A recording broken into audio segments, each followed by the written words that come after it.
Dear Papa Dudut, magandang tanghali sa inyo at sa mga avid listener ng Barangay Love Stories. Itago niyo na lamang po ako sa pangalang Analea. 35 years old at nakatira sa Quezon City. Nadiskubre ko ang programa ninyo noong sinuggest ito sa akin ng kaibigan at dati kong kaopisina na mahilig makinig ng mga love stories sa radyo. Sinabi rin niya na subukan kong sumulat sa inyong istasyon, Papa Dudut, para ibahagi ang kwento ng buhay ko. Gusto ko rin humingi ng payo sa mga kabarangay natin kung ano ang mabuti kong gawin sa sitwasyon ko. Magsisimula ang lahat taong 2023 nang makilala ko ang partner kong si Jimbo. Nagtatrabaho ako noon sa isang private company sa Quezon City bilang data analyst. Katrabaho ko si Jimbo at mas bata sa akin ng 6 na taon. Bali 27 years old siya noon samantalang 33 na ako. That time may 6 na buwan na akong hiwalay sa long-time boyfriend at live-in partner ko for 10 years. Dahil sa cheating issue niya. Wala kaming anak, bagay na pinanghihinayangan ko. Lalo nang tumanda na ako. Gustong gusto ko nang magka-baby at tiwala naman ako na kahit nawala na ang dati kong partner sa buhay ko ay may tataguyod ko pa rin mag-isa ang aming anak. Kaso hindi kami nakabuo dahil may problema siya. Tapos nung nakilala ko si Jimbo na bagong pasok sa amin bilang messenger ay naging close kami kaagad. Kahit na mas mataas ang posisyon ko sa kanya sa trabaho at mas matanda ako ay hindi yun naging hadlang upang ma-develop ang feelings namin sa isa't isa. Fast forward. Naging kami at makalipas lang ng 2 linggo ay kapwa kami na sorpresa.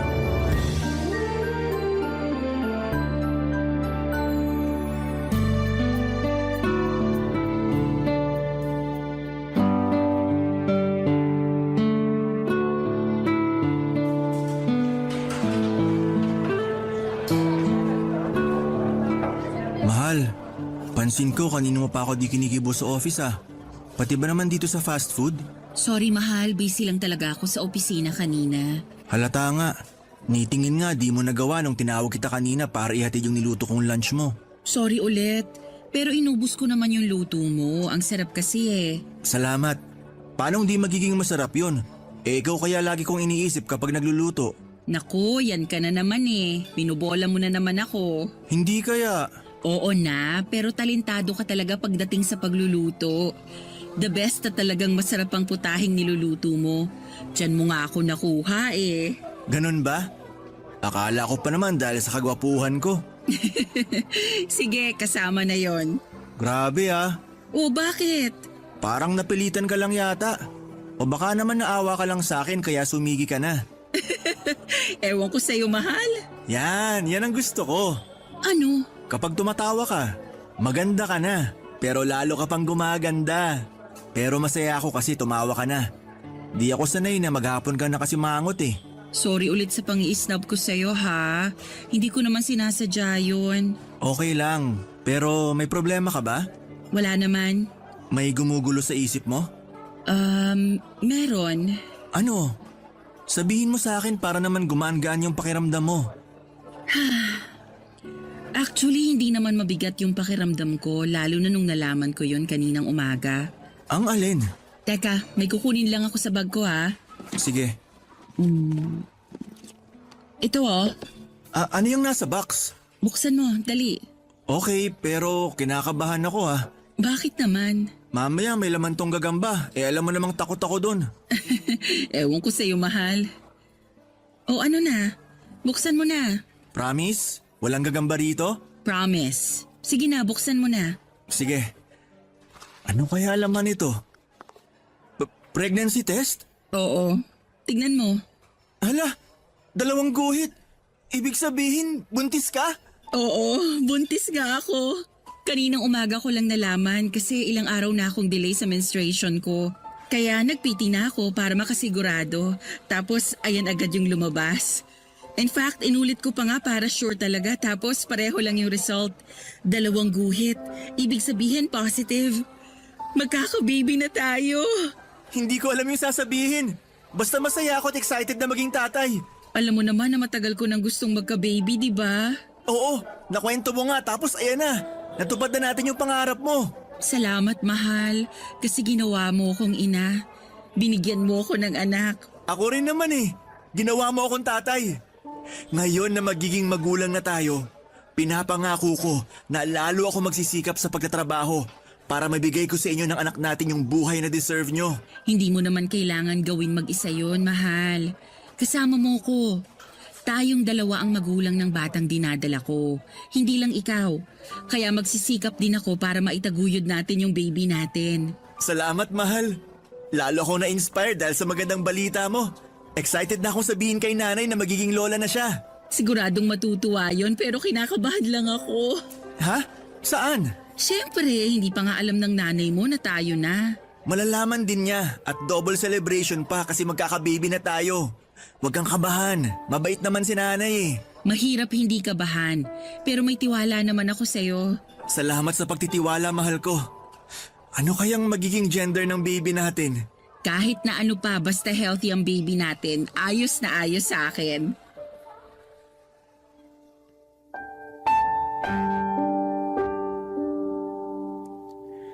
Papadudot tuwang-tuwa kami ni Jimbo dahil magkakaanak na kami. Ang tagal kong hinintay na magka-baby kaya ganoon na lamang ang excitement na nararamdaman ko ng panahong yon. Sa wakas ay mararanasan ko ng maging nanay. Alam ko naman na makakaya kong itaguyod mag-isa ang magiging anak namin. Pero maswerte pa rin ako na nagkaroon ako ng partner sa katauhan ni Jimbo. Kahit na mas bata siya sa akin, hindi ko minamaliit ang kakayahan at magagawa ng boyfriend ko. Nagtiwala ako sa kanya na madadala niya ng maayos ang aming pamilya. Kaya minahal ko siya. Kung ilalarawan ko si Jimbo ay matangkad siya at malaki ang pangangatawan. Magalang din siya sa lahat ng mga katrabaho namin at palangiti. Pero sa akin lang talaga siya close at naglalaan ng extra time. Nakausapin ako kung may pagkakataon. Yun na pala ang simula ng love story namin at hindi nagtagal ay inamin niya na nagugustuhan na niya ako. Kahit na walang katiyakan kung maibabalik ko raw ba ang nararamdaman niya dahil sa malayong pagitan ng edad namin. Pero wala naman sa akin yon, lalo at gusto ko na rin siya ng mga panahong yon. At nung nalaman kong buntis nga ako ay lalo kaming naging malapit sa isa't isa ng boyfriend ko. Isang araw ay nag-decide siyang ipakilala na ako sa kanyang nag-iisang magulang, ang nanay niya.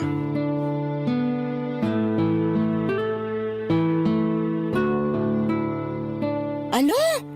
Akala ko, boss mo yung kasama mo, nak. Hindi mo naman ako agad sinabihan na girlfriend mo pala yung ipakikilala mo. Boss ko naman po talaga si Analea kasi mas mataas ang posisyon niya sa akin. Ay, ganun ba? Hindi naman po kami pareho ng department ni Jimbo. Bale, meron pa po siyang supervisor. Yun po talaga yung boss niya. Pero kung titignan, magkatrabaho lang din kami. Pero matagal ka na ba dyan sa opisina nyo, Analea? Matagal na rin po. Nagsimula po ako doon nung 23 years old ako. Ilang taon ka na ba ngayon? 33 na po. Ay, mas matanda ka pala sa anak ko ng 6 na taon. Kung hindi mo natatanong, 27 anyos pa lang tong anak ko. Pero yung kuya niya, kaedad mo, nak. Okay po. Pero kahit na mas matanda po sa akin si Analea, mahal po namin ang isa't isa. Hindi ko naman kayo paghihiwalayin. Tsaka 6 na taon lang naman yan. Yung iba nga, 10 pataas yung pagitan ng mga edad, wala namang problema. Tsaka nasa tamang edad na kayo, lalo ka na anak. Salamat po, Nay. Sabi sa'yo, mabait na nanay ko eh. Oo nga. Grabe ka naman sa akin, Jimbo. Palagay mo sa akin katulad ng mga kontrabidang nanay na napapanood ko sa mga palabas sa TV. Hindi naman po. Tsaka alam ko po na mabait kayo kaya binida ko na po kayo kay Analea. Dapat lang kasi mabait naman talaga ako.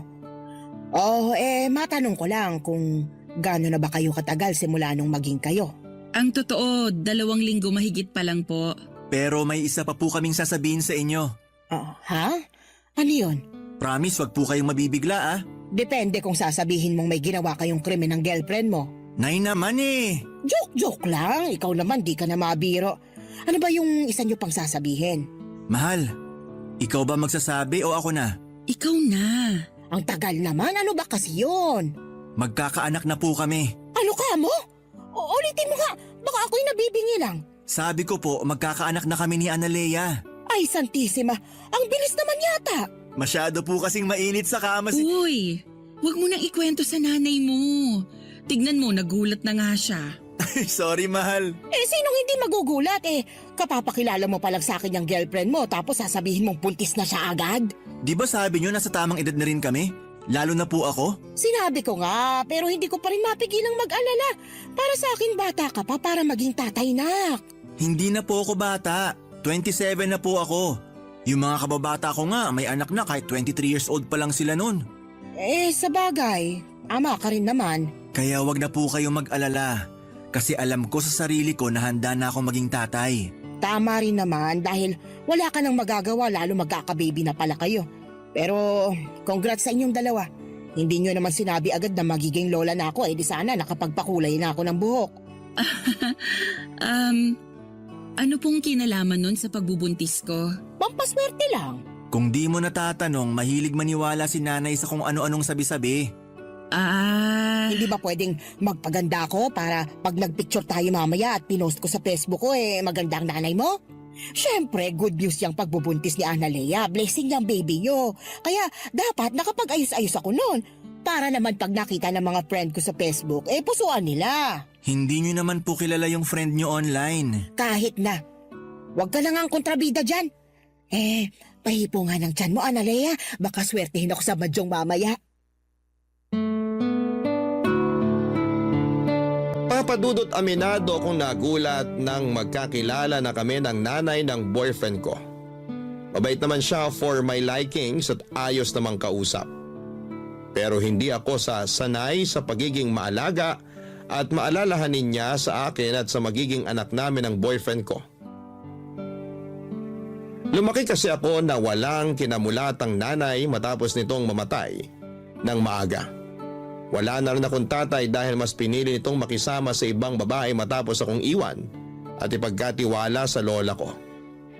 Hindi rin naman kami close ni lola pero thankful ako kasi inalagaan at pinaaral niya pa rin ako sa tulong ng iba ko pang tiyuhin at tiyahin na nasa abroad. Simula noong mamatay ang lola ko pagka-graduate ko ng college ay namuhay na lamang ako mag-isa. Doon ko nakilala ang ex-boyfriend ko hanggang sa magkahiwalay din kami matapos ang 10 taong pagsasama. Kaya hindi talaga ako sanay sa pagiging clingy ng nanay ni Jimbo. Pero hindi ko na lang pinahalata sa kanya ang pagkailang ko lalo na unang beses pa lang naming nagkita at nagkakilala noon. Ayoko rin naman na may masabi siya sa akin kaya pinakisamahan ko na lamang siya, Papa Dudut. Barangay Love Stories. Barangay Love Stories. Papadudot dahil first baby ko ang dinadala ko ay kabado at todo ingat ako sa aking pagbubuntis. Kahit sinabi naman sa akin ng OB ko na hindi masela ng pagdadalang tao ko kahit na may edad na ako, ay nagkusa pa rin ako na mag-ingat at alagaan ang aking sarili.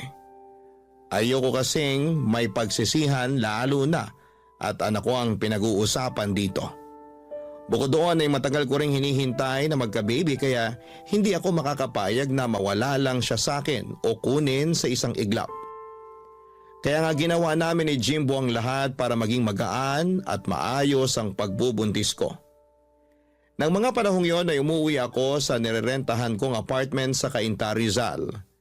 Madalas ay nagmomotor lamang ako dahil yun naman ang usong transportasyon para mabilis makapagbiyahe. Okay lang naman pero malayo kasi ang inuuwian ko sa trabaho kaya nakakapagod at nakakangalay sa likod. Wala akong sasakyan dahil hindi praktikal sa akin ang kumuha. Pero noong nabuntis ako ay pareho kaming nag-alala ni Jimbo sa biyahe ko. At doon na nga niya ako kinausap dahil meron siyang plano.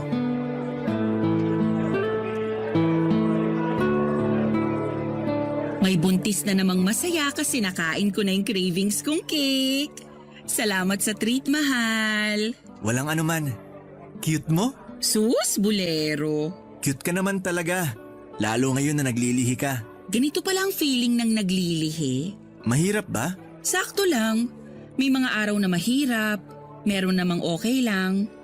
Kerry, ganon. Pero kaninang umaga pagising ko, sabi ko sa sarili ko gusto ko kumain ng cake. Kaya lang ayoko naman ng mga nabibili lang sa mga kilalang cake shop. Ang hirap lang kasi hindi ko alam kung anong eksaktong cake yung gusto kong kainin. Maghapon yun. Buti na lang naisipan mo kong dalhin sa cafe na to.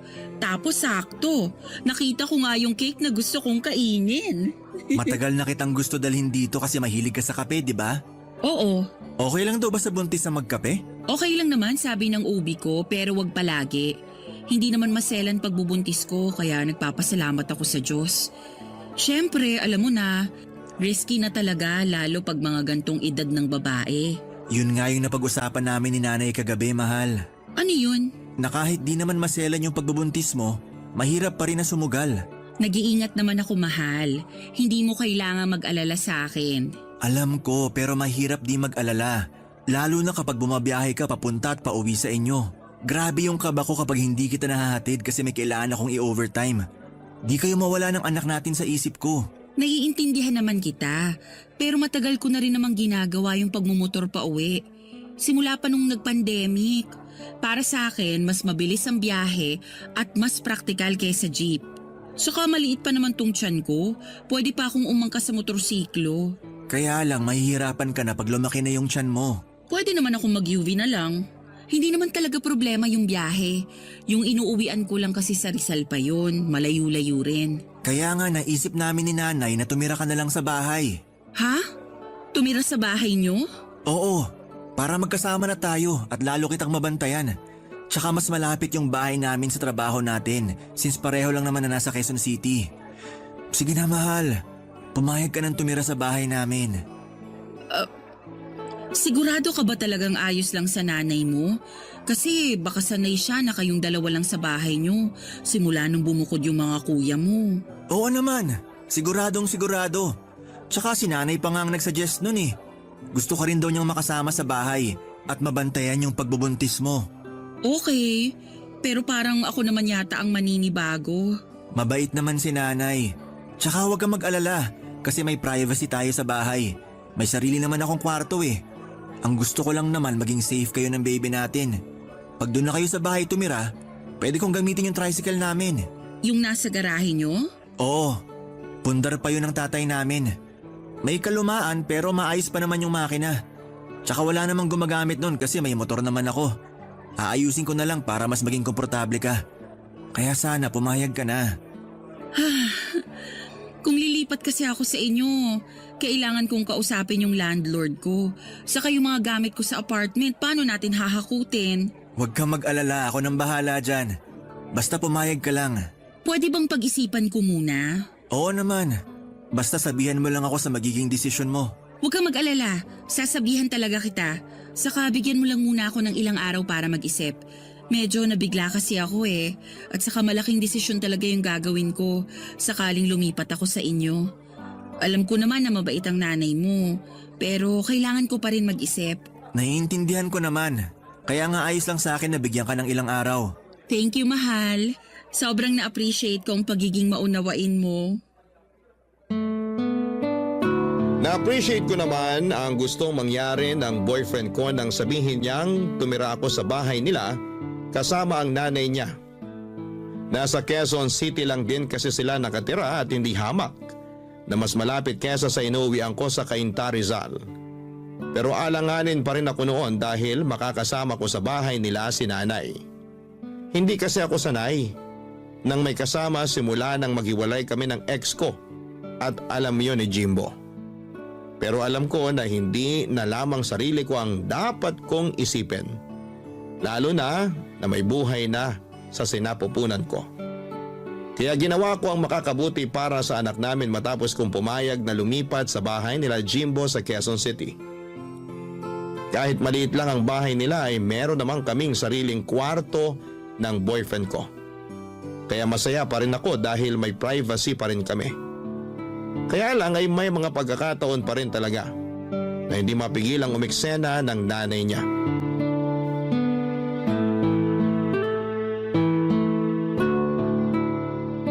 Grabe, Nay! Sarap talaga nitong paksiw na bangus nyo. Kaya nga yan ang niluto ko kasi alam kong paborito mo. Kain ka lang ng marami, baka mamayat ka na niyan eh. Ikaw din, Analea, dapat laging busog ang buntis. Damihan mong kain mo kasi naghahati na kayo ng baby mo. Opo, salamat po, Nay. Mahal, pasuyo naman ng malamig na tubig. Nauuhaw na kasi ako.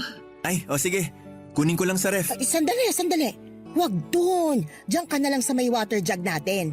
Pero hindi po yun malamig. Kahit na, mas mainam na hindi malamig na tubig ang pinaiinom mo kay Analea lalo na't buntis siya. Okay lang naman po yun, Nay. Saka nauuhaw na po ako. Gusto ko ng malamig na tubig. Anong okay ka dyan? Paano na lang pag gininaw yung baby sa tiyan mo? Sige nga. Ano po? Ganon yon. Siyempre, pag ininuman mo ng malamig na tubig o kinainan ng malamig na pagkain, giginawin talaga yung baby. Kawawa naman. Saan nyo naman po yan nabasa? Paniniwala yun ng matatanda. Kaya nga ako noon, nung pinagbubuntis ko kayo ng mga kuya mo hindi ako umiinom ng malamig na tubig. Hindi naman po totoo yun. Totoo yon. Marunong ka pa sa mga ninuno natin, ha? Okay lang, mahal. Yung water sa jug na lang yung kunin mong tubig. Sigurado ka? Oo, Sige, kuha na kita. salamat. Buti pa tong si Analea masunurin Hindi tulad mo, Jimbo.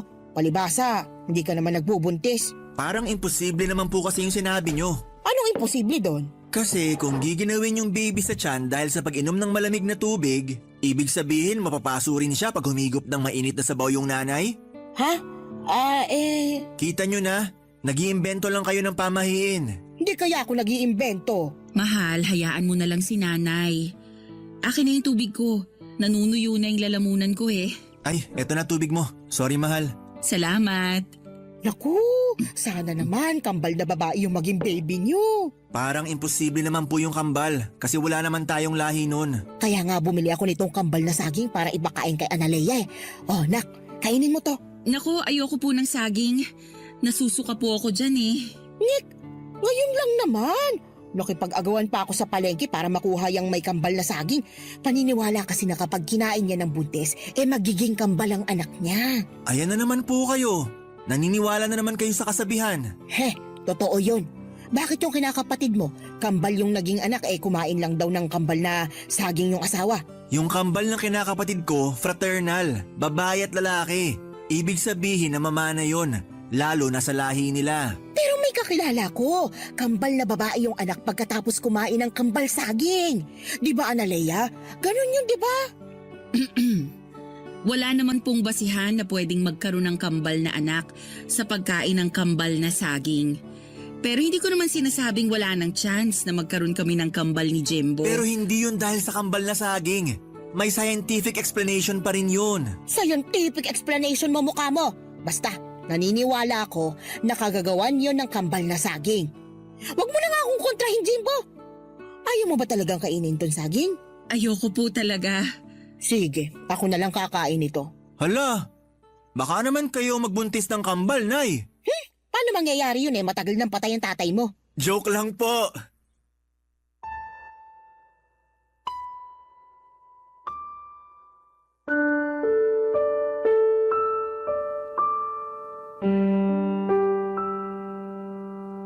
Papadudot nire-respeto ko ang nanay ng boyfriend ko dahil magulang niya yon. Pero may mga pagkakataon na hindi ko mapigilang mainis sa mga ginagawa at sinasabi niya sa akin at sa pagbubuntis ko. Marami siyang sinasabi na hindi ko maintindihan dahil hindi naman makatotohanan. Mapapaniwalain din kasi si nanay sa mga sabi-sabi at lagi niyang katuwiran pinagdaanan na niyang magbuntis at mga anak noon kaya dapat ay makinig ako sa kanya. Hindi ko naman binabaliwala mga payo niya sa akin.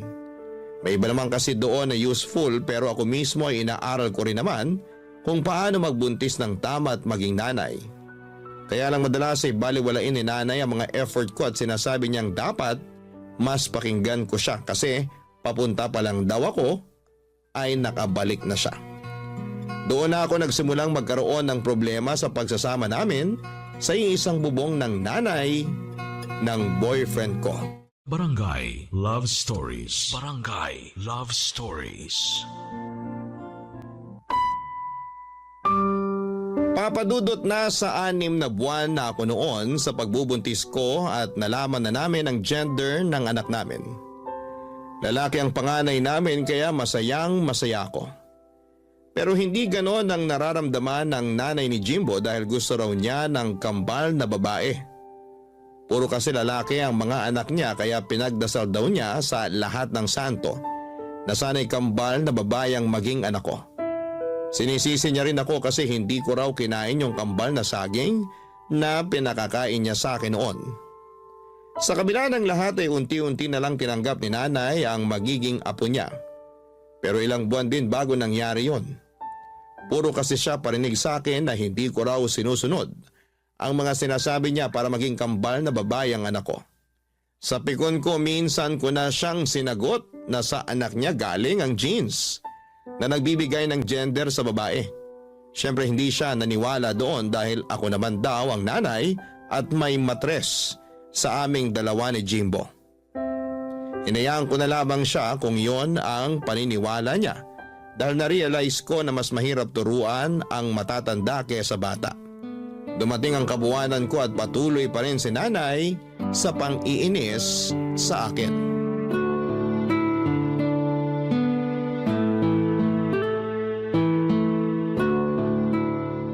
Ano yung tinitingnan mo sa cellphone mo?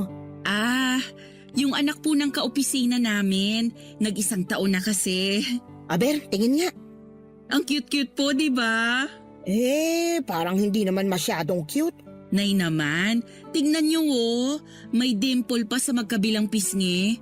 Sana may dimple rin magiging anak namin ni Jimbo. Yung dimple cute pero yung bata hindi. Tingnan mo nga, ang laki-laki ng nguso tapos ang itim-itim ng balat. Kulot pa. Ano ba namang itsura yan? May lahi po kasi yung tatay, kaya naman na doon yung kulay ng balat. Ay, kaya naman pala pangit. Nanay talaga. O bakit? Totoo naman yung sinabi ko eh. Akala kasi ng ibang nanay lahat ng baby cute pero hindi naman. Kinukumbinsi lang nilang sarili nila na cute yung mga anak nila kasi mga anak nila yun. Wala na silang mag-aagawa. Pero yung batang yan, hindi cute, pangit. Sobra naman po kayo. Wala naman pong ginagawa sa inyo yung bata. Wala naman siya kailangan gawin sa akin eh. Tsaka, masama ba na magsabi ng totoo? Hindi po. Pero lumalabas na nilalait nyo na yung anak ng kaopisina ko. Lait na palang pagsasabi ng totoo ngayon. Ibang klaseng henerasyon. Matanong lang kita ha. Ano bang cute sa batang yan? At kulang na lang idikit mo na yung mga mata mo sa cellphone mo sa kakatitig sa kanya. Alam mo, may kasabihan ng mga matatanda na kapag panay ka ng tingin sa pangit, lalo na kapag buntis ka, pangit din yung magiging anak mo. Kaya nga ako noon, panay tingin sa picture ng mga gwapong artista noong kapanahunan namin para naman artistahin yung mga anak ko.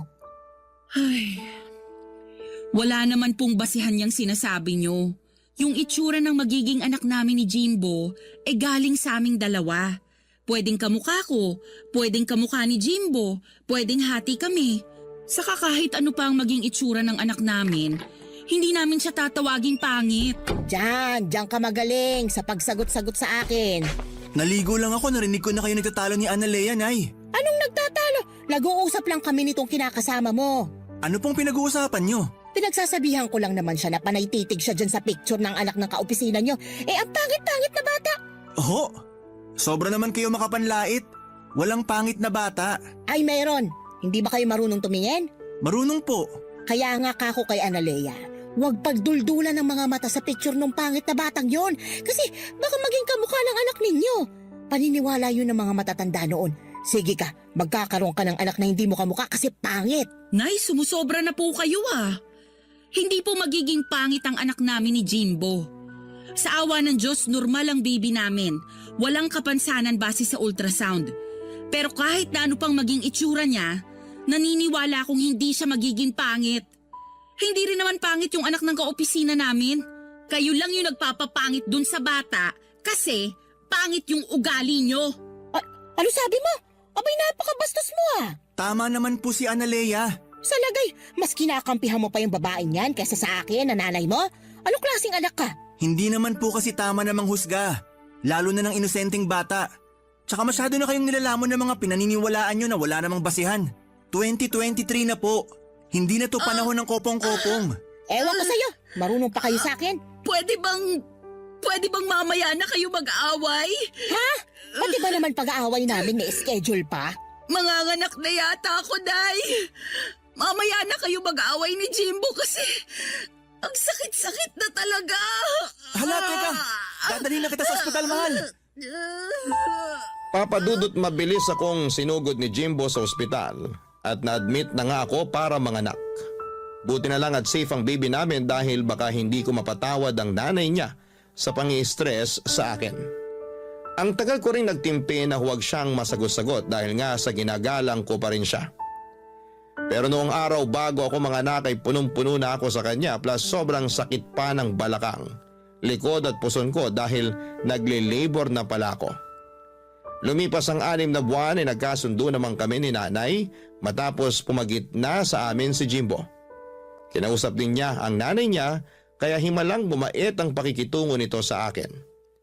Masaya na rin naman ako dahil close siya sa baby boy namin at nagbobolontaryo pang mag-alaga sa anak namin lalo noong bumalik na ako sa trabaho. Kahit nakabado ako kasi ayokong ipagkatiwala kanino man ang baby ko, ay nagtiwala pa rin ako sa biyanang kong hilaw katulad ng pakiusap sa akin ni Jimbo. Kaya lang isang hapon habang nasa trabaho kami ni Jimbo, ay biglang tumawag sa akin si nanay kasi iyak daw ng iyak ang anak ko at hindi niya mapatigil. Sa alala ko ay nagpa-undertime ako at umuwi na sa bahay namin. Naabutan ko ang iyak ng iyak ang anak ko at takot na takot ako kasi para siyang hindi makahinga. Agad kong dinala sa pedya ang bata at doon ko natuklasan na may tonsillitis siya. Naiyak na lamang ako nang malaman yon at agad na tinawagan si Jimbo para sunduin kami sa klinik. Paggawi sa bahay ay kinompronta ko si nanay.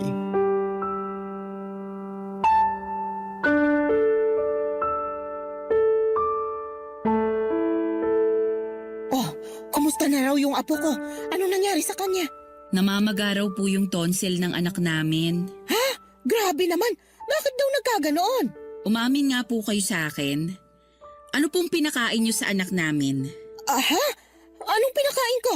Hindi naman po kasi mamamaga yung tonsil ng baby namin kung wala kayong pinakain o pinainom na bawal sa kanya. Kaya umamin na po kayo, please lang po. Kasi... Pinagalitan kami ng pedya ng anak namin at pinagsabihan na ingatan namin yung anak namin. Baby pa siya tapos may tonsillitis na, Nay. Kaya sabihin nyo, may pinakain o pinainom po ba kayo sa anak namin? Oo meron pero kaunti lang naman. Ano po yun? Pinainom ko ng soft drink tapos pinakain ko ng icing ng cake na bigay ng kapitbahay. Ano po? Bakit ka ba naninigaw? Nakakabingi ka ha? Bakit hindi ako sisigaw? Nakakagalit po yung ginawa nyo. 6 na buwan pa lang yung anak namin. Pero pinainom nyo na siya ng soft drink at pinakain ng icing ng cake? Nasisiraan na po ba kayo ng ulo? Hoy, hindi sira ang ulo ko, Analea. Hinay-hinay ka sa pagsasalita sa akin ng ganyan, ha? Oh, bakit nananahimik ka lang dyan, Jimbo? Pagsabihan mo yung kinakasama mo, binabastos ako ng harap-harapan. Tama naman po si Analea. Mali po yung ginawa nyo sa anak namin. Kunti lang naman yun. Masyado namang sensitive yung lalamunan ng anak ninyo. Baby pa kasi yung pinag-uusapan natin dito. Saka bawal naman po talaga yung soft drink at icing ng cake sa 6 na buwan. Sos, hindi yan totoo. Yan yung sina Jimbo tsaka ay mga kuya niya noon. Nakatikim na ng kinanaw na kape nung mga baby pa lang sila. Partida, wala pang 6 na buwan noon yung mga anak ko. Nagkakape na. Wala namang nangyari sa kanila. Hindi naman ninervyos o namaga yung tonsil. Ang sabihin mo, mahina lang talagang resistensya ng anak mo. Kulang ka kasi sa bitamina nung pinagbubuntis mo yan kaya naman na yung kahinaan ng katawan mo. Kasalanan mo rin kasi, masyadong matigas ang ulo mo. Hindi mo kinakain yung mga pinakakain ko sa'yo. Alam niyong naging maingat ako sa pagbubuntis ko. Kaya wag niyo akong sisisihin sa kasalanang hindi ko ginawa. Kayong may kasalanan kaya namaga ang tonsil ng anak ko. Kung ano-ano kasing pinainom at pinakain niyo sa kanya. Saka wala kayong karapatan na ikumpara ang baby ko sa mga bata noon. Swerte na lang na walang nangyaring masama sa anak niyo dahil sa ginawa niyo. Pero hindi ibig sabihin, may karapatan na kayong gawin din yun sa anak ko. Ay, kung makapagsalita ka, akala mo ibang tao sa akin yung anak mo ha. Baka nakakalimutan mong apo ko rin yan. Apo niyo lang yung anak ko pero ako pa rin ang nanay. Ano ba, Jimbo? Hahayaan mo lang ba na bastusin ako ng babaeng yan? Nanay mo ko, ipagtanggol mo ko. Sorry po talaga, pero maling-mali kayo rito. Buhay ng anak namin yung nilagay niyo sa alanganin. Ang OA nyo naman. Hindi naman nakakamatay yung pamamaga ng tonsil eh. Tsaka, gagaling din yung anak ninyo. Huwag kayong ma-stress. Hirap kasi sa inyo, masyado kayong nagmamarunong. Ay, sa inyo ako mas na-stress, Nay. Ay nako, sige ka, mabilis kang tatanda niyan. Tingnan mo na lang yung mga kulubot mo sa muka, lalong nagiging halata. Baka bukas makalawa, mapagkamalang ka ng nanay ng anak ko. Sige ka. Tumigil na po kayo! Oo na, titigil na. Ay, buti pa alis muna ako kasi hinahanap na ako ng mga kaibigan ko. Magmamadyong kami. Doon na lang ako para makapag-relax din ako. Lalo nakaka-stress dito sa bahay ng dahil sa inyo. Che!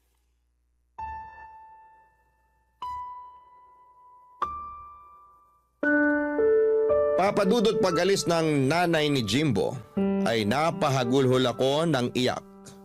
Halo-halong lungkot, takot, pagkadismaya at galit na kasi ang naramdaman ko na mga panahong yon. Naiyak din si Jimbo pero inalo niya pa rin ako. Nagsorry siya dahil sa pagiging pabaya ng nanay niya at sa hindi nito pag-ako sa kasalanang nagawa. Pero hindi nabawasan noon ang galit ko kay nanay. Umakto lang na parang walang nangyari ang biyanang kong hilaw pero pinaramdam ko na wala akong tiwala sa kanya pagdating sa anak namin. Doon ko na naisipang mag-resign sa pinagtatrabahuhan ko upang mabantayan at maalagaan ang baby namin ni Jimbo. Pilit ko pa rin pinakikisamahan ng nanay ng kinakasama ko pero sa loob-loob ko ay gustong-gusto ko nang bumukod kami. Nung kinausap ko naman si Jimbo ay nag-alangan siyang iwanan ang nanay niya dahil mag-isa na lamang ito sa buhay at bahay nila. Bukod doon ay may maintenance na itong gamot sa high blood na lagi niyang pinapaalala. Kaya nga gano'n na lamang ang tampo ko kay Jimbo pero pilit ko pa rin namang tinimbang ang sitwasyon. Baka maging konsensya ko pa kung may mangyaring masama sa biyanang kong hilaw. Sana mapayuhan ako ng mga kabarangay natin, Papa Dudut. Aminado ako na may mga gabi na naiisip kong umalis na lamang kami ng anak ko sa poder ni na Jimbo at magpakalayo-layo. Pero mahal ko ang kinakasama ko kaya naguguluhan ako sa kung ano ang pwede kong gawin. Maraming salamat po sakaling mapili ninyong i-area ang istorya ng buhay ko. God bless sa Barangay Love Stories and more power sa inyong istasyon. Ang inyong forever kapuso at kabarangay, Analea. Dear Papa Dudut, magandang araw po sa inyo, Papa Dudut. Ako nga pala si Dado, isang simpleng lalaki na nagtatrabaho bilang tindero ng fishball dito sa masikip na kalsada ng Quiapo. Diosdado talaga ang tunay kong pangalan. Ewan ko ba, makaluma ata ang mga magulang ko kaya kahit pwede na sana nila akong bigyan ng medyo modernong pangalan, ay hindi nila inabala pa mga kapuso. Gusto ko pong ibahagi sa inyo ang kwento ko. Simple, puno ng hamon pero hitik sa pagmamahal at pag-aasa. Ang lahat ng ito, Papa Dudut, ay dahil kay Kulin, ang babaeng mahal ko. Pareho kaming taga Laguna at kahit na hindi marangya ang buhay sa probinsya ay kontento na ako basta't magkasama kami. Pero nang sabihin niyang pupunta siya sa Maynila para magtrabaho bilang kasambahay, para bang gumulo ang mundo ko. Hirap na hirap akong tanggapin na malalayo siya sa akin. Kakatapos lang ng COVID noon at gusto kong pigilan siya. Pero alam kong hindi tama at pangarap niya yon at sino ba ako para hadlangan. Habang naiwan akong mag-isa sa probinsya ay doon ko naramdaman kung gaano siya kahalaga sa buhay ko. Araw-araw iniisip ko kung ano ang paraan ang pwede kong gawin para makita siya ulit. Kaya nang dumating ang kababayan namin na si Manong at inalok ako magtinda ng fishball at ibang pagkain kalya sa Maynila ay hindi na ako nagdalawang isip pa. Iniwan ko ang pamilya ko sa Laguna, dala ang kaunting gamit at malaking pangarap na mapalapit kay Kulin. Pagdating ko sa Maynila, agad kong naramdaman ang bigat ng hamon. Sa unang linggo pa lamang, muntik na akong sumuko. Mainit ang kalsada, magulo ang paligid at maraming beses na halos wala akong kinikita. Pero sa bawat tusok ng fishball, iniisip ko po si Colleen. Siya ang dahilan kung bakit ako nandito. Sa tuwing naiisip ko siya ay nawawala ang pagod ko. At sa pagkikita naming dalawa kahit saglit lang ay para akong nakahanap ng bagong lakas. Yung ngiti niya papadudot ay parang sinasabi sa akin na sulit ang lahat ng hirap. Minsan naiisip kong mahirap, pero sa puso ko, mas nangingibabaw ang pangarap kong maging sapat para sa kanya. Gusto kong bigyan siya papadudot ng mas magandang buhay. Gusto kong patunayan na kahit simpleng tindero lamang ako ng fishball, ay kaya kong maging lalaki na may pagmamalaki niya balang araw. Yon ang nasa isipan ko parate. Papadudot si Colleen ang inspirasyon ko at sa bawat init ng mantika tagaktak ng pawis ay iniisip ko ang araw na hindi na namin kailangang maghiwalay. Pangarap kong maging katuwang niya sa buhay. At alam kong darating din ang tamang panahon. Ang lahat ng sakripisyo ko ay para sa kanya, para sa amin. Kaya naman nung una kong tinuruan na ako ng asawa ni Manong, noong unang araw na yon, si Ma'am Nancy, kung paano ang pagluluto ng fishball at iba pang mga pagkaing kalye at paglalako nito ay hinding-hindi ko yon makakalimutan. Sariwa pa ito sa isipan ko. 19 years old lamang ako noon, papadudot.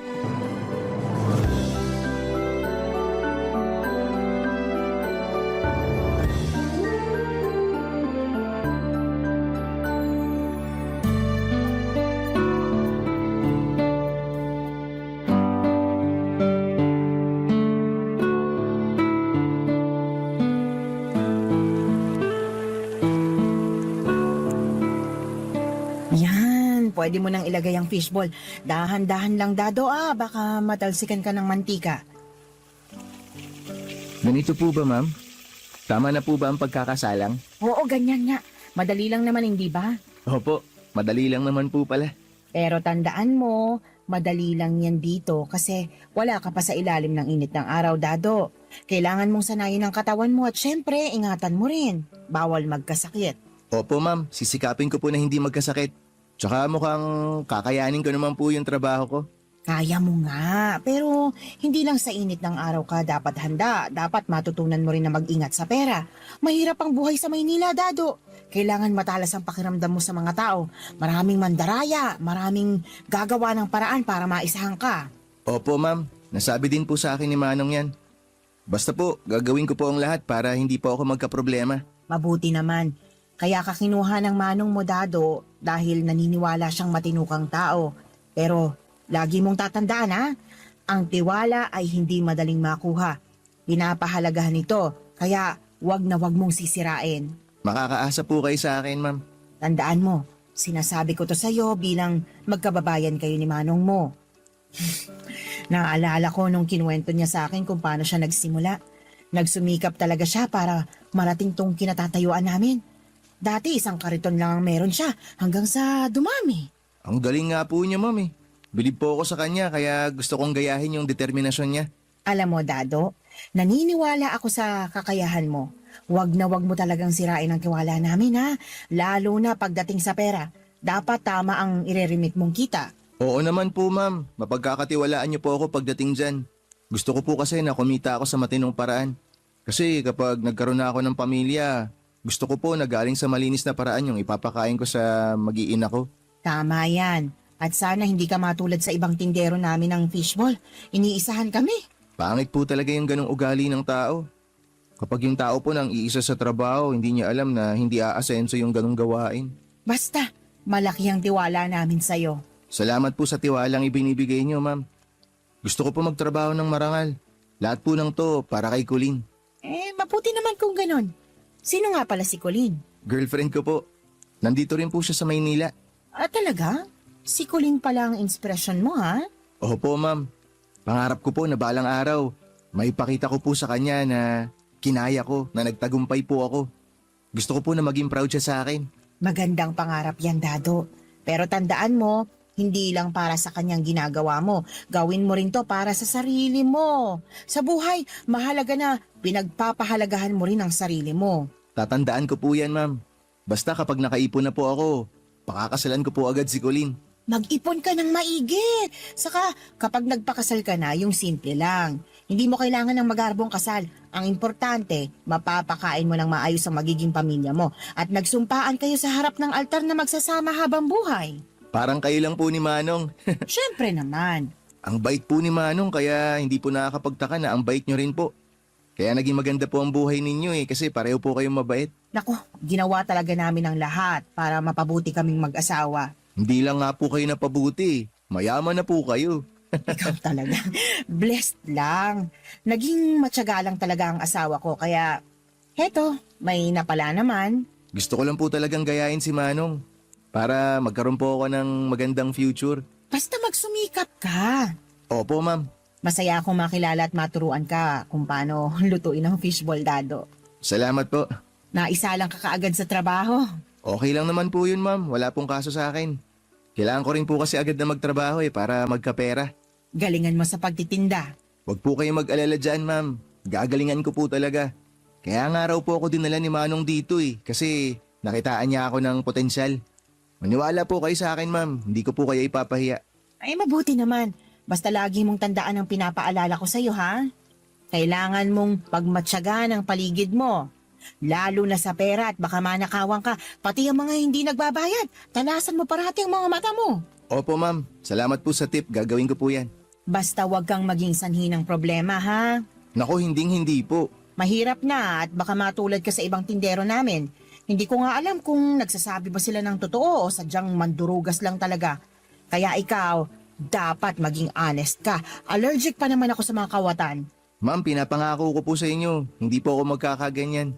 Hindi po ako magiging kawatan. Panghahawakan ko yung sinasabi mo, Dado, ha? May tauhan kasi kami dati na sobrang hindi mapagkakatiwalaan. Actually, marami-rami na rin sila. Talaga po? Marami sila? Oo, sila na nga ang binigyan ng pangkabuhayan.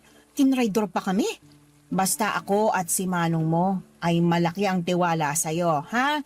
Wag na wag mong sisirain yon. Magtulungan tayo para mabawi rin ang lugi namin ng pandemic. Opo, ma'am. Makakaasa po kayo. Maayos naman ang kita ko bilang taga-tinda ng fishball ni Manong Papadudut. Sapat na para maitawid ko ang pang-araw-araw kong panggastos. May natitira pa para makapag-ipon. Utang na loob ko kay Manong lahat ng natutunan ko sa trabahong ito. Hindi lang siya amo para sa akin kundi parang mentor na rin. Siya ang nagturo kung paano timplahin ang suka, mag-alaga ng suki at kung paano magpatakbo ng maayos na negosyo. Pero nang bigla siyang mawala ay parang gumuho ang mundo ko. 5 buwan pa lamang ako nagtatrabaho sa kanya, paano na yung fishbowlan? Paano na kaming mga umaasa sa kanya? Klarong-klaro pa sa akin ang huling araw na magkasama kami. Masigla pa niyang ikinuwento kung paano mapapalago ang negosyo. Sabi pa niya na balang araw ay baka ako na mismo ang magkaroon ng sariling kariton. Pangahawakan ko ang mga salitang yon, Papadudot, pero kinabukasan ay parang binuhusan ako ng malamig na tubig. Nalaman ko kay Nancy na si Manong ay wala na. Sabi niya na pumanaw na si Manong kagabi. Para akong binagsakan ng mundo. Wala na ang haligi ng negosyo namin. Wala na ang taong sumusuporta sa akin. Sa lamay ni Manong ay halos walang imikan. Tahimik kaming lahat at parang hindi makapaniwala. Si Nancy, halos hindi ko makausap dahil sa sobrang lungkot. Ramdam ko ang bigat na dinadala niya. Ako naman ay gusto ko magbigay ng lakas ng loob sa kanya. Pero paano? Gusto kong sabihin na gagawin ko ang lahat para hindi bumagsak ang negosyo, pero sa totoo lang, Papadudot, ay hindi ko rin po alam kung paano magsisimula. Pagkalipas ng ilang araw ay ramdam na ramdam ko ang pagkawala ni Manong. Sa bawat tusok ko ng fishball, bumabalik sa isipan ko yung mga payo niya. Na tiyaga lang at puso ay makakaya ko ang lahat. Pero ngayon ay mag-isa na lamang ako. Wala na yung gabay ko. Wala na yung taong nagtutulak sa akin para magpatuloy.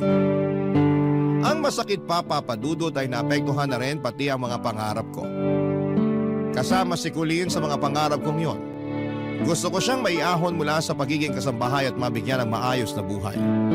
Plano naming mag-ipon para magpakasal at bumuo ng pamilya. Pero sa mga nangyari, hindi ko na alam kung paano ko masisimulan ulit ang lahat, Papa Dudut. Sobrang bigat. Pero kahit nahihirapan ay pilit kong iniisip na dapat akong tumayo. Hindi ko kayang sayangin ang lahat ng itinuturo sa akin ni Manong noon.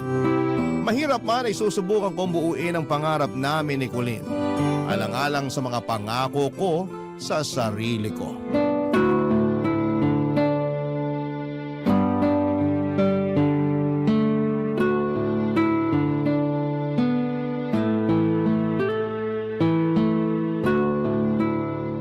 Dado, nag-aalala lang ako sa'yo. Paano na yung trabaho mo? Yun na nga eh. Hindi ko pa talaga alam, Colleen. Parang hindi na natututukan ni Ma'am Nancy yung negosyo eh. Naiintindihan ko naman. Nagluluksa pa rin kasi siya eh. Tapos, sinasamantala naman yun ng ibang mga tindero niya. Hindi nagre-remit ng kita. Paano niya mapapaikot yung puhunan, di ba? Kawawa naman siya. Mas lalo siyang magiging kawawa kung aalis ka. Parang ikaw lang ang natirang matino na tauhan niya dun. Alam mo, tama ka. Nakakalungkot man pero parang ako na nga lang talaga yung natitirang matino. Ay, sobrang nalulungkot talaga ako sa pagkawala ni Manong. Ang bait niya kasi sa akin eh. Biruin mo dahil sa kanya nakarating ako dito sa Manila. Tapos napalapit pa ako sa'yo. Oo nga. Sobrang laki ng tiwala niya sa'yo. Parang naging tatay-tatayan mo na siya dito sa Manila. Ramdam ko yung suporta niya sa akin. Tsaka yung malasakit niya na gusto niyang mapabuti yung buhay ko dito. Kailangan lang talaga ng sikap at tiyaga. Pero ngayon, para talagang gumuho yung pag-asa ko. Anong gagawin mo? Humanap ka na lang ng ibang trabaho? Ayun na nga. Gusto ko sana, kaso kawawa si Ma'am Nancy. Hindi sa ano ha. Siguro isipin mo na rin ang sarili mo, mahal. Tayo. Kung hindi na mamamanage ng mabuti ni Ma'am Nancy yung negosyo nila, apektado ka naman. Baka hintayin mo pa na malugi negosyo niya bago ka huminto ah. Alam mo mahal, tama ka. Dapat maghanap na ako ng ibang trabaho bago pa sila magsara. Ayoko talagang umuwi ng probinsya na hindi ka kasama eh. Naku, ayaw ko rin umuwi sa probinsya na wala man lang akong sapat na ipon. Kaya nga gusto ko sana na marami na tayong ipon. Tsaka doon tayo magpakasal sa bayan natin. Magiging masaya yun. Siyempre naman, ikakasal ka sa akin eh. Alam mo, gustong gusto ko na mangyari yun.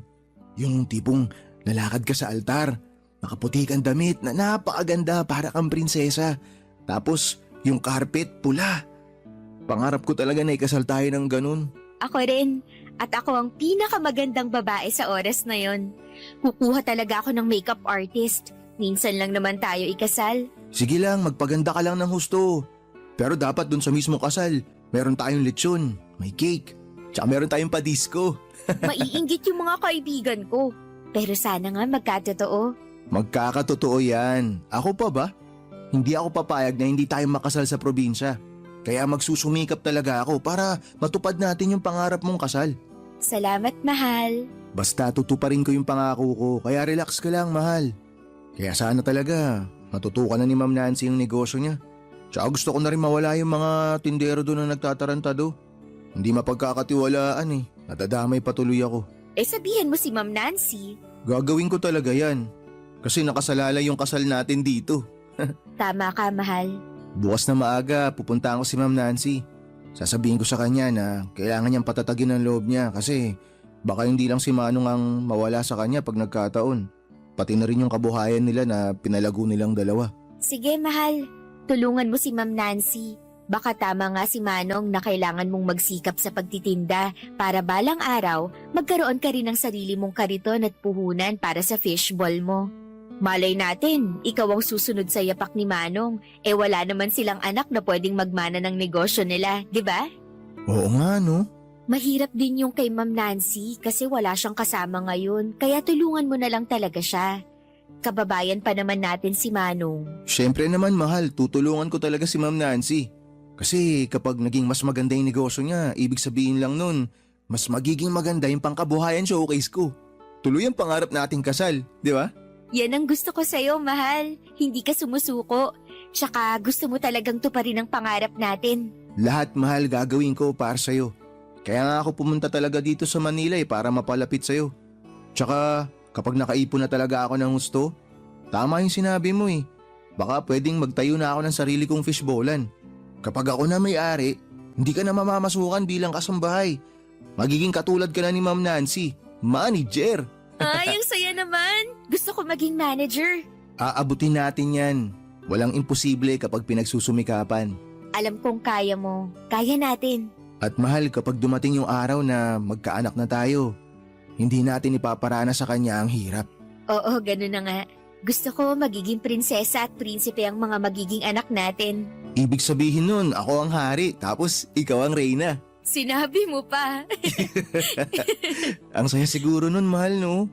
Pag may sariling pamilya na tayo, tapos nalalaro na natin yung mga anak natin. Alam kong magiging masaya yon, mahal. Kasi nandyan ka para gabayan kami ng mga anak natin. Tama ka, mahal. Gagabayan ko kayo sa abot ng aking makakaya. I love you. I love you too, mahal. Papadudod, sinunod ko ang payo ni Colleen.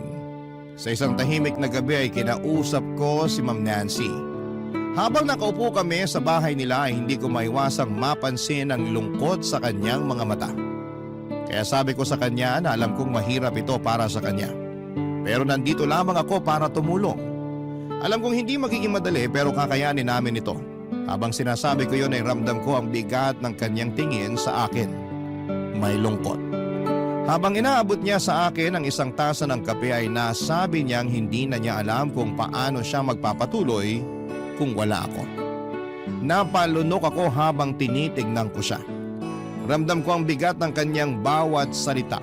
Hindi lamang tungkol sa negosyo kundi tungkol din sa kanyang personal na nararamdaman. Hindi ko maiwasang mapansin ang banayad niyang kilos.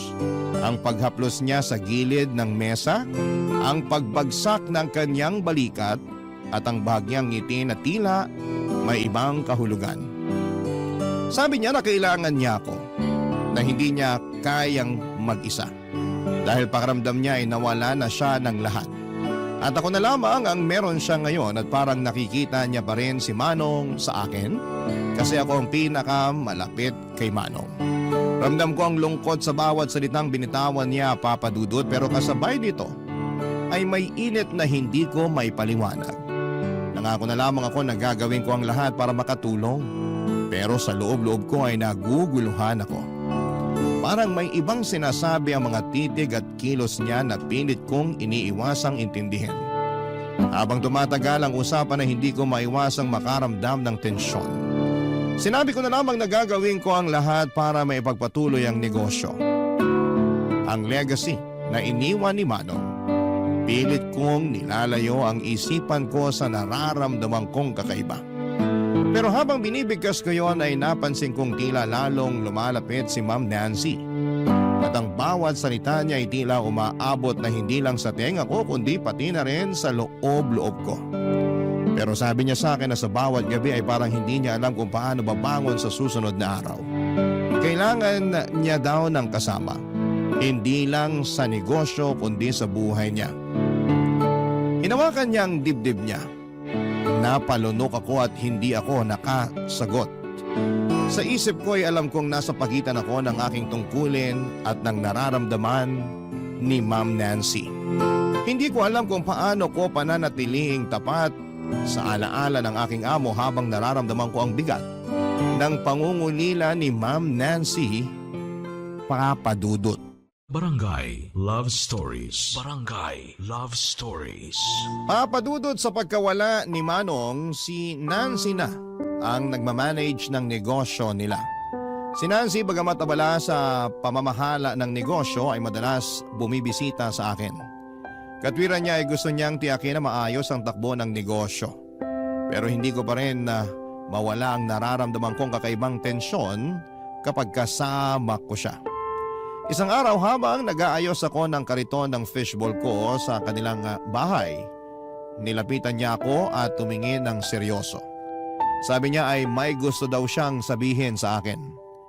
Napatigil ako sa ginagawa ko at nag-focus sa kanya. Pakiramdam ko ay may malaking pagbabago sa kung ano ang mangyayari. Tumagal ng ilang segundo ang katahimikan bago siya nagpatuloy, Papa Dudut. Sinabi niyang gusto niya ako at alam niyang naguguluhan ako pero hindi niya na kayang itago pa ang kanyang nararamdaman sa akin. Sa mga sinabi niya ay parang hindi ko alam kung ano ang gagawin ko. Si Ma'am Nancy, gusto ako. Nakaramdam ako ng kalituhan. Hindi ko inakala na maririnig ko ito mula sa kanya. Alam ko naman na amo ko si Ma'am Nancy at sobrang nirerespeto ko si Manong. Sinabi ko sa kanya na meron na akong girlfriend. Dahan-dahan akong humiga. Dahan-dahan akong huminga. Pinaproseso ang mga salitang sinabi ko. Hindi ko kayang magtaksil kay Colleen at kahit gaano pa kaganda ang alok na pagmamahal at offer ni Nancy ay yon ang sinisigaw ng puso ko. Hindi ko pwedeng pagtaksilan si Colleen, ang babaeng gusto kong pakasalan sa altar at tuparin ang mga pangarap naming dalawa na magkasama at magkaroon ng mga anak, Papa Dudut.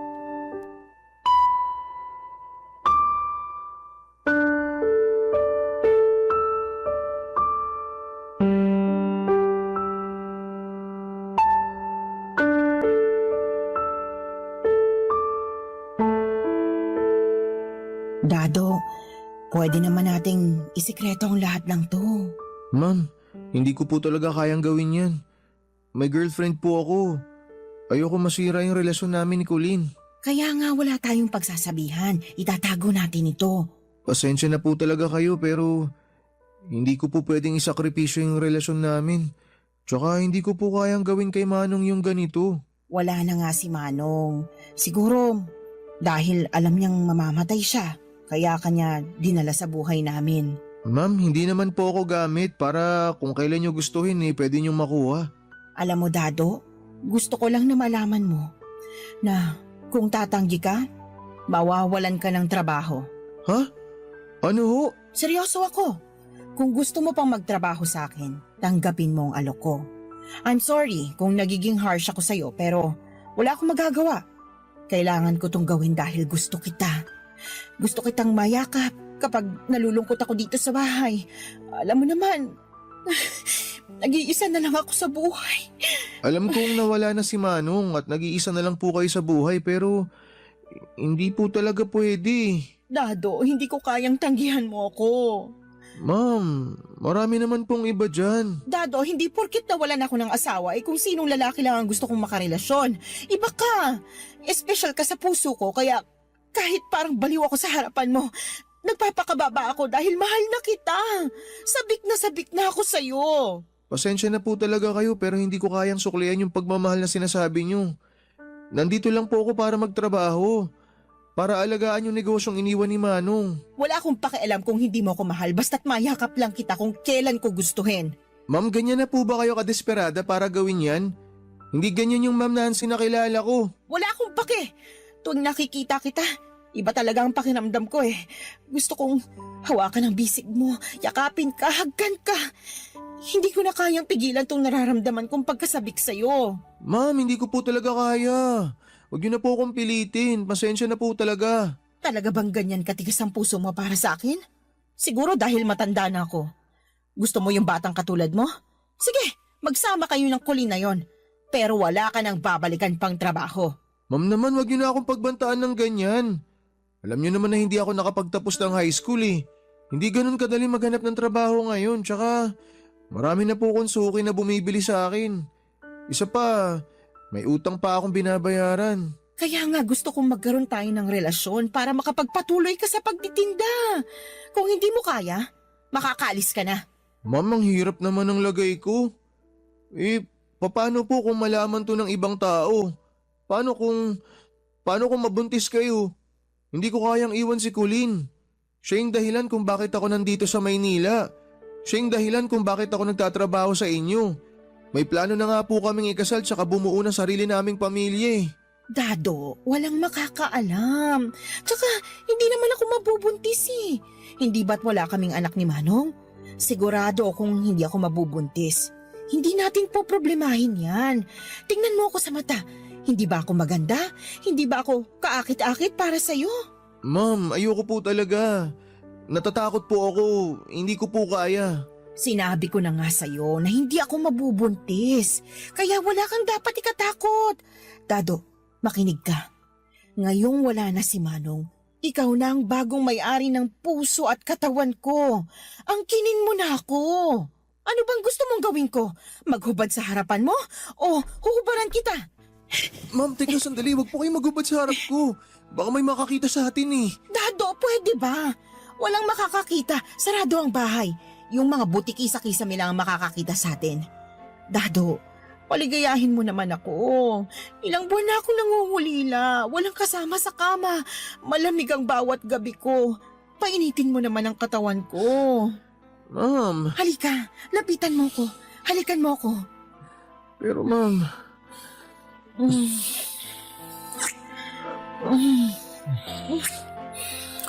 Ang kinin mo ko, Dado.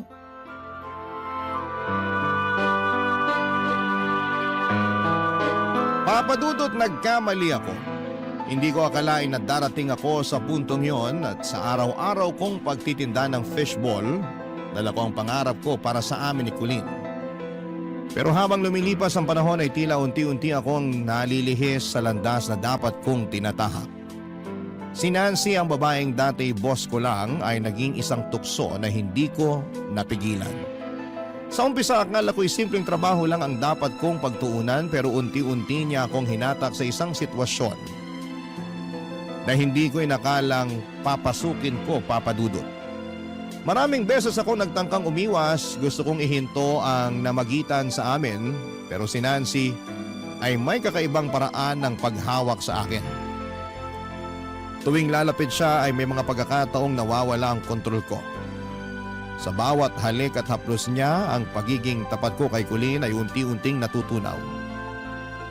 Alam kong mali, Papadudot, pero bakit ganon? Parang ang hirap pigilan at sa totoo lang ay hindi mahirap na hindi ka matatakam sa taglay na alindog ni Nancy. Sa edad niya ay mukha pa rin siyang bata dahil marahil sa hindi pa siya nagkakaanak. Sexy si Nancy at papasa pa siyang girlfriend material talaga kung hindi ko lang mahal si Colleen. Pagkatapos ng lahat, tuwing uuwi ako sa aming maliit na inuupahan ni Colleen ay tila may bigat na bumubuntal sa dibdib ko. Tinitingnan ko siya, ang babaeng nagtiwala sa akin ang buong puso at nararamdaman ko ang matinding hiya at guilt. Hindi ko kayang aminin ang ginawa ko dahil alam kong masisira ang relasyon namin. Siya ang pangarap ko, ang rason kung bakit ako nagtatrabaho ng maigi, pero sinisira ang lahat ng yon dahil sa pansarili kong kahinaan. Marami ng pagkakataon ang gusto kong tapusin ang nangyayari sa amin ni Nancy, Papadudod, at sinubukan kong magsalita pero palaging pinipigilan niya ako. Binabantaan niya ako na mawawalan ako ng trabaho kung tatanggihan ko siya. Ang hirap makawala sa kanyang mga kamay lalo na't may utang na loob ako sa kanya. Ang kasalanan ko ay parang karayom na paulit-ulit tumutusok sa puso ko. Si Colleen ang naging dahilan ng bawat pangarap ko pero si Nancy ang bumura ng moralidad ko. Lalo na nung isang araw na sobrang bumagsak ang mundo ko sa hatid na balita ni Nancy sa akin, Papadudot.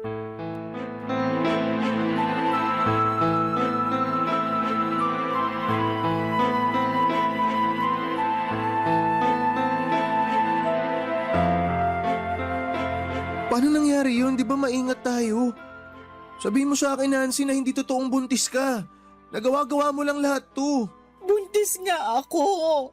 Ilang buwan na ako hindi nireregla. Akala ko early menopause lang pero tinry kong mag-pregnancy test. Ayan ang result. Positive.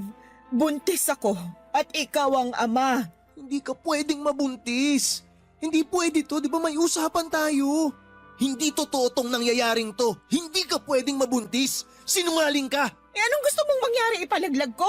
Hindi ako papayag. Kung di mo gagawin yun, paano ako? Paano kami ni Colleen? Ganyan na lang ba talaga? Sarili mo at yung Colleen na lang parati ang iniisip mo?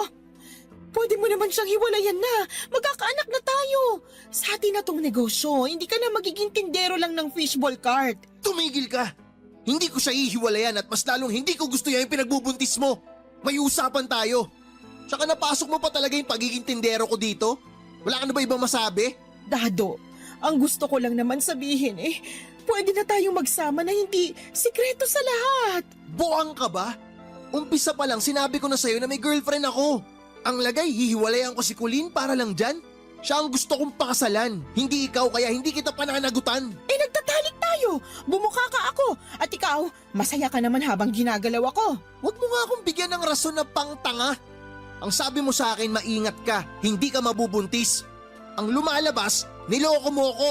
Eh, yun naman ang akala ko. Hindi kita niloloko. Siguro, mali kami ni Manong. Siya pa lang may diferensya, kaya hindi kami nagkaanak. Bali, hinala mo lang pala yun? Hindi kayo nagpa-check up? Nancy, hindi mo naiintindihan, malaking problema to. Hindi naman magiging problema kung pananagutan mo ko. Narinig mo ba yung sinasabi mo? Seryoso ka ba? Kanina pa tayo nag-uusap dito pero parang wala ka naman naiintindihan sa mga sinasabi ko. Ako ang nabuntis mo. Iwanan mo na si Colleen, panagutan mo ko at ang magiging anak mo. Nagpapatawa ka ba? Mukha ba akong nagpapatawa? Seryoso ako. Panagutan mo ako, Dado. Binuntis mo ako. Hindi nga pwede, ang kulit mo ah. Ganyan ka na ba kasama? Matapos ang lahat ng ginawa ko, ganito ang gagawin mo? Nancy, tigilan mo ako. Umpisa pa lang klaro na to sa'yo. Hindi seryoso yung relasyon natin at pampalipas oras mo lang ako. Tikiman lang. Ganun lang yun, di ba? Yun yung usapan. Grabe ka. Grabe ka, Dado. Ikaw ang grabe. Ginawa ko lahat ng gusto mo. Sabi mo nangungulila ka kasi wala na si Manong. Tinago natin kung ano yung meron tayo. Nangako ka sa akin na hindi ka mabubuntis. Tapos ngayon ayan, nabuntis ka. Ngayon gusto mo si Colleen, hiwalayan ko pa. Nancy, hindi ko na kayang gawin yung pinagagawa mong yan. Hindi ko kayang sirain yung tiwala na binigay niya sa akin. Pero sinira mo. Sinira mo nang tikman mo ako. Alam mo, sira na talaga ulo mo. Kasi buntis ako. Binuntis mo ako. At hindi pwedeng lalaki tong tiyan ko na walang aako. Ano na lang ang sasabihin ng ibang tao? Nagpapabuntis ako sa kung sinong lalaki? Bigyan mo naman ako ng kahihiyan, Dado. Nancy naman. Dado, magiging magandang buhay mo at ng anak natin kung magsasama tayo. Pwede tayong magpakasal. Pero paano si Colleen? Puro ka Colleen. Colleen, edi iwanan mo. Hindi naman kasi ganun kadali yun eh. Kailangan mo na siyang iwan dahil pananagutan mo na ako. Hindi ko kaya. Hindi ko siya kayang iwan. Hindi kita kayang panagutan. Ipipilit mo pa talaga ang sarili mo sa Colleen na yon? Akong nabuntis mo. Ako ang magiging asawa mo. Sabihin mo sa kanya na nagmamahalan tayo. Na nabuntis mo ko kasi mahal mo ko. Isipin mo na lang na mas giginhawa ang buhay mo pag ako ang pinili mo. Sobrang makasarili mo, Nancy. Alam mo ba yun? Napaka-makasarili mo. Mahal lang kita. At mahal ko ang magiging anak natin. Oo, mapapalaki ko siya. Pero hindi ko kayang lalaki ang anak ko na walang ama. Kailangan ka niya. Gusto ko buong pamilyang makagisna ng anak natin. Nancy. Dado, panagutan mo ko. Pakasalan mo ko. Grabe naman tong hinihingi mo sa akin. Hindi ko na alam kung anong gagawin ko. Sobrang naguguluhan na ako. Alam mo, sa totoo lang, sumasakit yung ulo ko dahil sa'yo. Basta panagutan mo ko. Panagutan mo ang anak mo, Dado.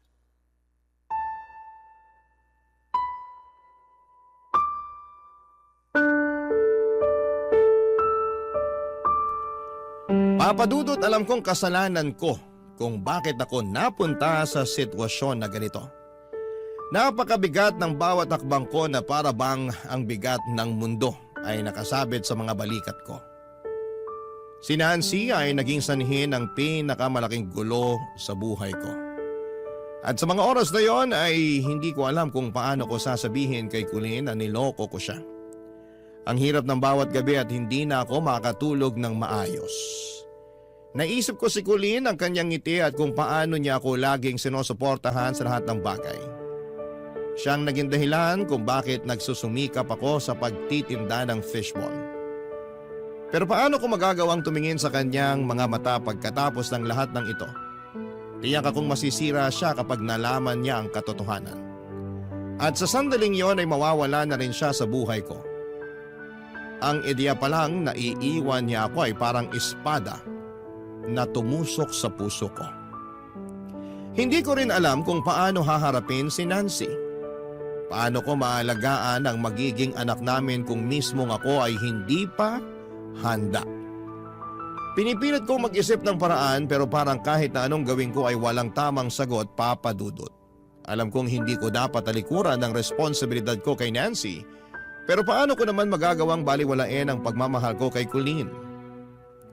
Sa tuwing iniisip ko ang kinabukasan ay para akong hinahatak ng dalawang magkasalungat na direksyon at wala akong matakbuhan.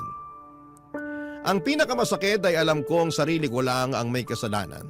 Ako ang gumawa ng gulo na ito at ako rin ang kailangang magdusa sa mga desisyon kong mali, Papa Dudut. Pero paano ko sisimulan ang pagtutuwid ng lahat?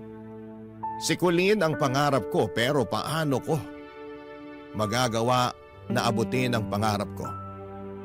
Si Nancy at ang magiging anak namin ang obligasyon ko ngayon.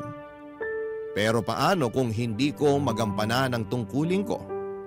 Sa gitna ng lahat ng ito ay tanging isang bagay ang malinaw, Papa Dudut. Kailangan kong harapin ang katotohanan at gumawa ng desisyon. Kahit gaano pa ito kasakit. Barangay Love Stories. Barangay Love Stories.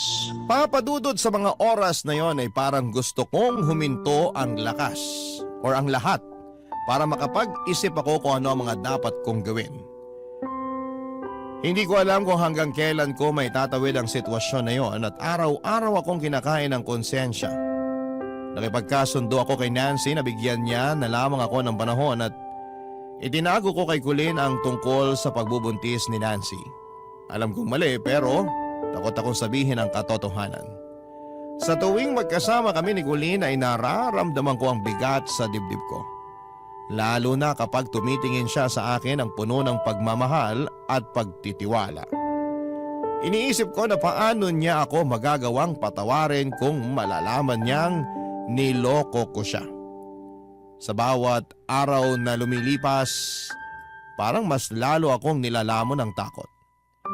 Iniisip ko na paano kung sa ibang paraan niya malaman ang lahat. Paano kung manggaling ito kay Nancy mismo? Hindi ko alam kung paano haharapin ang galit at sakit ni Colleen kapag dumating ang araw na yon. Pero kahit anong pilit kong itago, alam kong hindi habang buhay kong maitatago ang katotohanan. Ang bawat kasinungalingan ay parang bomba na naghihintay lamang na sumabog. At dumating nga ang araw na yon, Papa Dudut.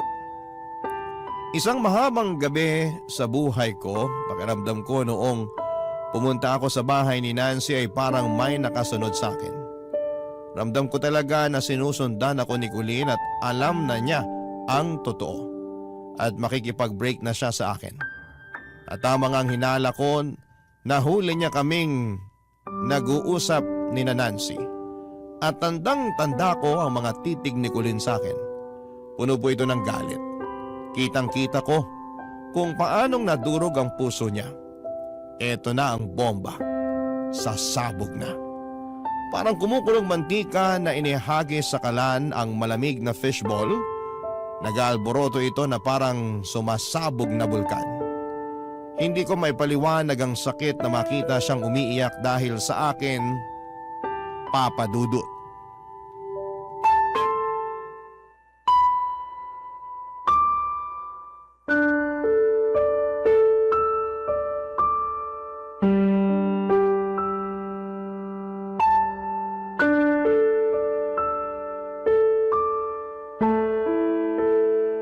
Dado, ano na? Kailan mo sasabihin kay Colleen ang totoo? Lumalaki ng tiyan ko, oh. Nahahalata na ng ibang tao. Pwede ba, Nancy? Naghahanap pa ako ng tiyempo. Kailan pa? Pagputi ng uwak? Ang mga bulong-bulungan ng kapitbahay, ang mga marites sa paligid, malamang ako lang pinagchichismisan nila. Pakialam ko ba sa mga chismosang kapitbahay na yan? Nakakabuisit naman, oh. Pumunta ako dito sa Maynila para kay Colleen. Tapos ito yung mangyayari sa akin? Tigil-tigilan mo na nga yan. Anong akala mo sa akin walang puso? Na hindi nasasaktan na mas pinapaboran mo pa yung Colleen na yon kaysa sa akin at sa magiging anak natin? Kasi nga, mahal ko si Colleen. Yung sa atin, pinilit mo lang ako. Wala kang utang na loob! Sampalin mo pa yung kabilang pisngi ko para pantay. Oh, eto, dali, sampalin mo. Ginago mo yung buhay ko, Nancy. Ginago mo! Ano ko, Dado? Nasasaktan na ako! Pwede ba tigilan mo na ako? Sa abot ng makakaya ko, magbibigay ako para sa bata. Pero hanggang dun lang ang gagawin ko para sa'yo. Hindi na ako magpapagamit sa'yo, Nancy. Tapos na to. Ayoko na.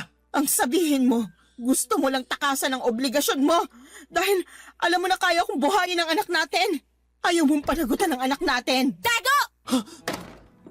Colleen, Tama naman palang nasagap kong balita. Tama nga ang kutob ko. Mga walang ya kayo! mahal. Colleen, magpapaliwanag ako. Ano bang paliwanag ang kailangan kong marinig?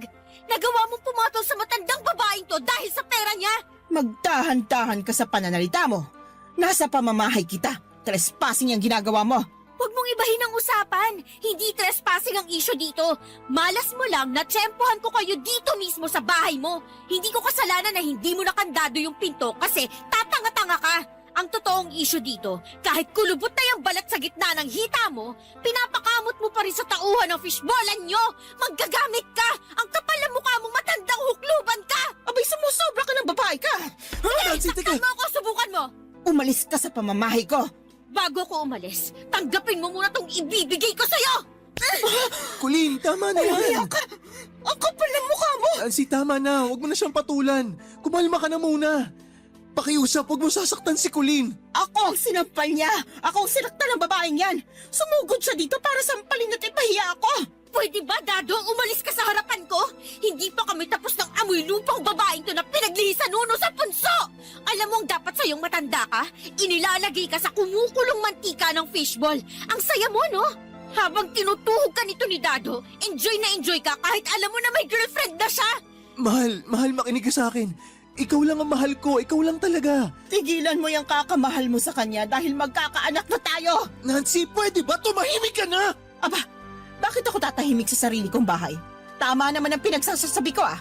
Ngayong alam na ng babaeng yan ang totoo tungkol sa atin at malamang nakikinig ng mga marites dyan. Ipapangalandakan ko na sa lahat na binuntis mo ko. Buntis ako at ikaw ang ama na magiging anak ko. Nancy naman, nakikiusap ako sa'yo. Tigilan mo na to. Tumigil ka na. Tigilan mo nga yung kaaarte mo dyan, Dado. Magkakaanak na kayo ng matandang yan? Eh di congratulations! Hindi ka na lang tindero ng fishball. Nag-level up ka na. Ikaw na ang may-ari. Pinalitan mo na si Manong sa pwesto niya. Ibang klase ka rin talaga. Ang dumi mo, Dado! Colleen, mahal. Wag mo na akong tatawaging mahal. Hindi pagmamahal ang tawag sa ginawa mo sa akin. Demonyo ka! Hindi totoo yan. Mahal kita. Hindi pagmamahal ang ginawa mo, Dado. Naniwala pa naman ako sa'yo na gusto mong tuparin yung kasal na pinangarap natin.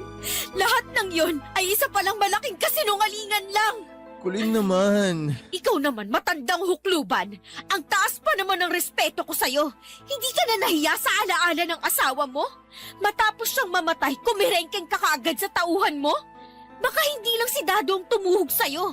Baka lahat ng lalaking tindero nyo, pina-day off mo sa pagtusok ng fishball para kamutin yung sobrang kakatihan mo. Wala kang karapatang sabihin yan. Kung ako sa'yo, mas atupagin mo yung batang dinadala mo. Sigaw ka ng sigaw, feeling mo naman nasa teleserye ka. Manahimik ka na. At ikaw, Dado, pulutin mo yung mga damit sa labas ng nirerentahan natin. Pagkatapos nito, ayoko nang makita yung pagmumukha mo. Naintindihan mo? Colleen. Magsama kayo! Total bagay kayong dalawa. Isang amoy matanda at isang walang ya! Colleen, taga sandali. Huwag kang umalis. Huwag mo na siyang sundan. Bakit hindi? Kailangan ko siyang pigilan. Kailangan ko makausap si Colleen. Dado naman. Sinusuka ka na ni Colleen. Ako nang magmamahal sa'yo. Mahalin mo naman ako. Aray. Oh, ano nangyayari sa'yo? Sumasakit ang tiyan ko. Aray! Ah!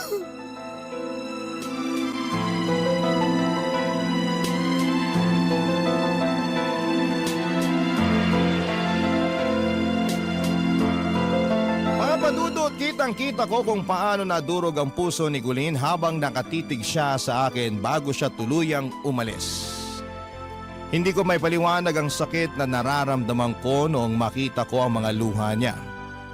Dahil alam kong ako ang may sala ng lahat. Ako ang dahilan ng bawat patak ng kanyang luha. Parang tinutusok ng matatalim na karayom ang puso ko, papadudot, at gusto kong sundan siya pero kailangan kong dalhin si Nancy sa ospital. Sobrang gulong-gulo ako sa mga oras na yon.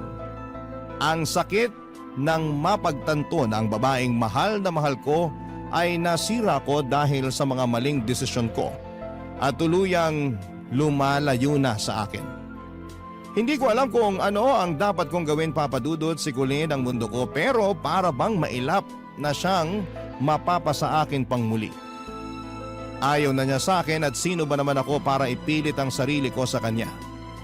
Isang boyfriend na cheater at hindi pinanindigan ang promise na hindi titingin sa ibang babae. At sa nangyari naman kay Nancy ay naisip kong sumama na lamang sa kanya dahil siya ang magiging ina ng anak ko. Pero paano kung hindi ko siya kayang mahalin? Hindi ko gustong dalhin si Nancy sa buhay ko nang hindi buo ang puso ko para sa kanya. Naisip ko rin na paano kung iwan ko si Nancy at ipaglaban si Colleen. Pero kaya ko bang baliwalain ang responsibilidad ko sa magiging anak ko? Papadudot, napakahirap ng sitwasyon ko at parang lahat ng desisyon ay may kapalit na masakit. Sa tuwing naiisip ko ang magiging anak namin ni Nancy, may bahagi sa puso ko na gustong magsimula ng panibagong buhay kasama siya. Pero sa tuwing naiisip ko si Colleen at kung paano niya ako minahal ay parang hindi ko kayang basta na lamang sumuko. Paano ko haharapin ang kinabukasan kung kahit ang kasalukuyan ay napakagulo? Para ako naglalakad sa lubid na napakanipis at isang maling hakbang ay tuluyan na akong babagsak. Alam kong wala akong ibang masisisi kundi ang sarili ko, Papa Dudut. Ako ang dahilan kung bakit nauwi sa ganito ang lahat. Pero Papa Dudut, hindi ko pa rin kayang isuko ang pagmamahal ko kay Colleen.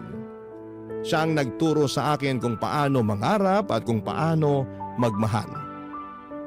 Kung may paraan lang para maibalik ang tiwala niya ay gagawin ko. Pero kung huli na ang lahat, siguro ay kailangan ko nang harapin ang realidad na ang bawat desisyon na gagawin ko ngayon ay para sa magiging anak ko at kay Nancy na. Sa pagitan ng dalawang puso ay sino ang pipiliin ko. Sana sa huli maging tama ang desisyon ko, Papa Dudut.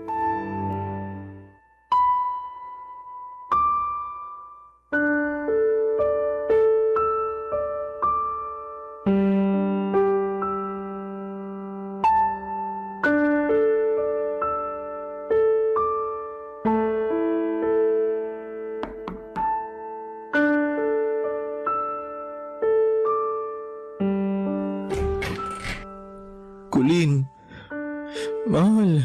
Sinabi ko na sa'yo na wag ka nang magpapakita sa akin, di ba? Nabigay ko na ang mga gamit mo ah. Ano pang ginagawa mo rito? Mahal, mag-usap naman tayo. Pag-usapan natin to ng maayos. Pwede bang wag mo na akong tawagin ng ganyan? Nandidiri ako. Para akong fishball na dinilaan tapos sinawsaw sa sauce tapos didilaan na naman. Ganon karumi ang pakiramdam ko. Duming-dumi ako sa sarili ko, Dado. Kaya wag mo na akong tawaging mahal. Umalis ka na. Colleen, alam ko nagkasala ako sa'yo. Aaminin ko, wala akong itatago. Lahat yun, kasalanan ko. Nasaktan kita. Pero gusto mo akong saktan ulit, sige gawin mo. Gusto mo ako sampalin? Sampalin mo ako. Lahat ng gusto mong gawin sa akin, gawin mo na. Okay lang. Basta wag mo lang akong iwan. Pakiusap naman. Ang lakas naman talaga ng apog mo para makipag-bargain ng ganyan sa akin. Matapos ng ginawa niyo nung amo mo, sa tingin mo may gana pa ako makipagbalikan sa'yo? Gugustuhin ko bang halikan niyang labi mo na alam kong nalawayan na nung babaeng yun? Parang awa mo na, Colleen. Huwag mo kong iyakan! Ang pangit mo, tanga! Ginusto mo lahat ng to, di ba? Kaya magdusa ka! Umalis ka na! Alis! Colleen, magsimula tayo ng panibago. Magsimula tayo ulit. Umunta tayo sa ibang lugar. Doon tayo bumuo ng pamilya natin. Baliw! Gumising ka nga! Hindi na kita mahal! Poot at galit na lang ang natitira sa puso ko para sa'yo. Colleen naman. Sige na, umalis ka na! Colleen. Alis! Bakit ayaw mo umalis, ha? Ang kulit mo, ah! Ayokong umalis kasi gusto kong sabihin sa'yo na mahal kita. Ikaw ang mahal ko, walang iba. May gana ka talagang sabihing mahal mo ko? Ang kapal ng mukha mo? Kasi yun ang totoo. Kung mahal mo ko, hindi ka gagawa ng bagay na ikakasira ng tiwala at pagmamahal ko sa'yo. Alam mo, nagpapasalamat ako sa'yo kasi alam ko naman na minahal mo ko. Sinundan mo ko dito sa Manila para may makasama ako. Nandun ka naman nung mga panahong pagod na pagod ako sa kakatrabaho. Pinagaan mo lahat ng mga karga ko noon. Pero hanggang dun na lang yun. Pwede ko pa rin naman to pa rin yung mga pangako kong yun eh. Tanga ka ba? Wala nang tutuparin. Yung mga pinangakong tinutupad, para lang yun sa dalawang taong nagmamahala ng tapat. Hindi ka tapat. Yung dating dado, yun ang mahal ko. Pinanghahawakan ko yung pangako niya noon na mag-iipon kami ng pera para magpakasal sa probinsya. May pagmamayabang ko sa mga kaibigan ko na may forever kaming dalawa. Sabi pa niya, doon na kami titira sa probinsya at magtatayo ng tindahan para mapagkunan sa pang-araw-araw na gastusin. Hindi niya na ako papayagan na mamasukan sa ibang bahay dahil magiging maayos na ang buhay namin. Yung dado na kilala ko, mahal ako noon. At hindi niya ako sinasaktan ng ganito. Kulin, patawarin mo na ako. Nakikiusap ako sa'yo, patawarin mo na ako. Patawad. Sige na, umalis ka na. Alam mo, kailangan ka ng magiging anak mo. Alagaan mo yung pinili mo. Ikaw ang pipiliin ko. Alam mo ba na mahirap sa isang babae na matapos mabuntis iiwan lang ng lalaki? Ano yun? Ginawa mo lang siyang parausan? Iniwan ng nanay ko ng lalaking nakabuntis sa kanya at ako ang naging bunga nun. Lumaki ako na hindi nakikilala ang tunay kong tatay. Walang araw na hindi ko inisip na paano kaya ang naging buhay ko kung kasama ko ang tatay ko. Parang awa mo na, patawarin mo na ako, Kulin. Huwag mong iwan si Nancy. Pangatawanan mo yung ginawa mo. Magpakalalaki ka, kailangan ka ng anak mo. Kailangan niya ng amang magpapalaki sa kanya. Saka hindi tayo kasal, kaya malaya kang gawin ang gusto mo. Malaya kayong magsama ni Nancy, malaya kayong bumuo ng pamilya, masayang pamilya. Pero paano ka pag wala na ako? Kaya ko sarili ko, kakayanin ko. Siguro hindi nga tayo para sa isa't isa. Kaya ikaw, dun ka na kay Nancy. Dun ka sa anak mo. At ipangako mo sa akin na magiging mabuting ama ka sa anak mo. Kulin naman. Ipangako mo. Oo na, sige. Ipinapangako ko. Magiging mabuting ama ako sa anak ko. Sige na, umalis ka na. Kailangan ko na rin magpahinga. Maaga pa ang pasok ko bukas.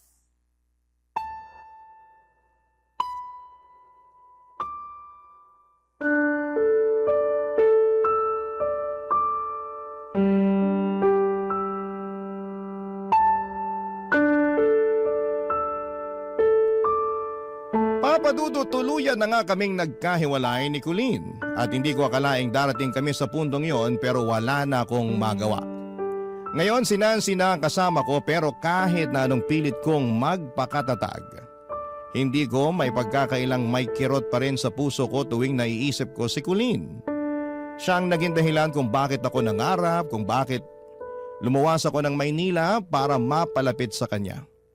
Ngayon ay ibinaling ko na lamang ang saysay ng lahat ng pinaghirapan ko sa anak namin ni Nancy. At sa totoo lang ay minahal ko na si Nancy dahil pinadama niya sa akin ang pag-ibig niya. Nagpatuloy naman ako sa pagtitinda ng fishball at ibang pagkaing kalye kahit sabi ni Nancy na huwag ko nang gawin at pamahalaan na lamang ang negosyo namin tulad ng iniwan ni Manong.